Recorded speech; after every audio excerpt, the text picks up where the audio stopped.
Doctor Baba Saheb Ambedkar के यौम पैदाइश के मौके पर शहर बेंगलोर के टैनरी रोड अम्बेडकर स्टेचू पर उलमा इकराम व समाजी कारकुनान की जानिब से खराज अकीदत पेश की गई। इस मौके पर उलमा इकराम ने कहा कि फ़िरका परस्त ताकतों की जानिब से दस्तूर हिंद को तब्दील करने की कोशिशें जारी हैं, लिहाजा इंसाफ पसंद अवाम उठ खड़ी हो और दस्तूर का तहफ़्फ़ुज़ करे।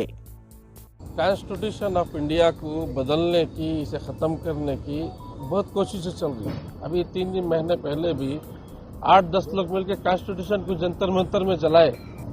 हालात मायूस कुन है, लेकिन मायूस अंधेरा जितना बढ़ते रहता है उजाला इतना जल्दी आ जाता है। तो ये तारीकी से जो कोई डरने वाले नहीं, कोई घबराने वाले नहीं।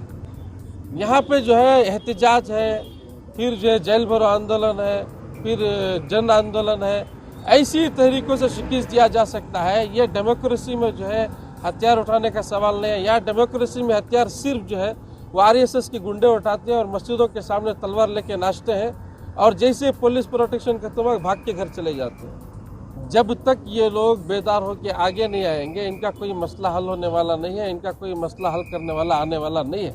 ये कैस्ट सिस्टम बहुत ही ख़तरनाक है, ये ठीक नहीं है, लोगों में इंसाफ नहीं मिलता इसमें। तो कॉन्स्टिट्यूशन को बचाना बहुत ही इम्पोर्टेंट है। ये छुपी बात नहीं है कि ये जो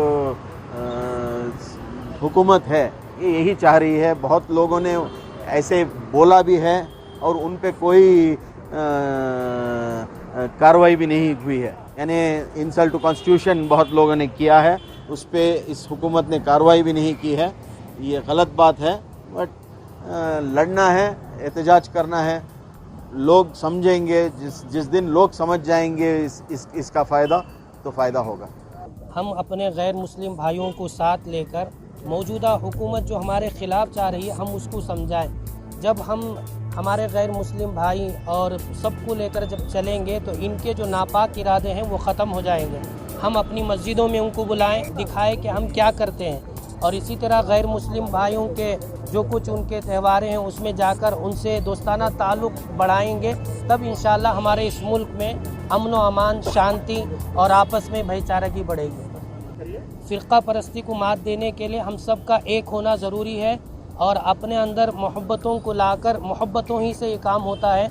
डॉक्टर अम्बेडकर साहब ने भी हम सबको यही सबक देकर गए हैं कि हमारे इस मुल्क में इंसान तो इंसान, जानवर के ऊपर भी रहम करना है। दोनों के साथ भाईचारगी के साथ रहेंगे तब जाकर दुश्मन की साजिशें नापाक होती हैं। इस मुल्क को जब संविधान, आइन, दस्तूर देने की ज़रूरत पड़ी तो साजिशों के तहत बाबा साहब अम्बेडकर को हराने वाली साजिश चली थी। ऐसी सूरत में भी मुसलमानों ने जो है कुलना या जयसुर में मुस्लिम लीग की सपोर्ट से बाबा साहब अम्बेडकर को जिताया था। ये हमारी हिस्ट्री है। और आज भी जो है कॉन्स्टिट्यूशन को बदलने की साजिशें या फिर बातें खुलेआम चल रही हैं।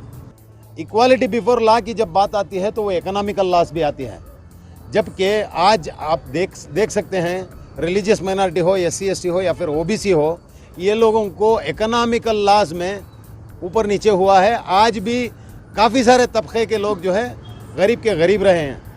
तो कॉन्स्टिट्यूशन जिस चीज़ का वायदा करता है वो आज तक इतनी सारी हुकूमतें आने के बावजूद भी लोगों को बराबरी का हक़ नहीं मिला था। तो इसके अलावा खुलेआम ये कहा जा रहा है कि कॉन्स्टिट्यूशन को बदला जाएगा। तो कॉन्स्टिट्यूशन की तहफ़्फ़ुज़ के लिए बाबा साहब अम्बेडकर की जयंती के दिन आज हम लोग जो है उलमा की सदारत में ये प्रोग्राम मुनाक़िद करके आने वाले दिनों में कॉन्स्टिट्यूशन को बचाने की एक तहरीक को चलाया जाएगा। ETV भारत के लिए बेंगलोर से रफ़ीक जब्बार की रिपोर्ट।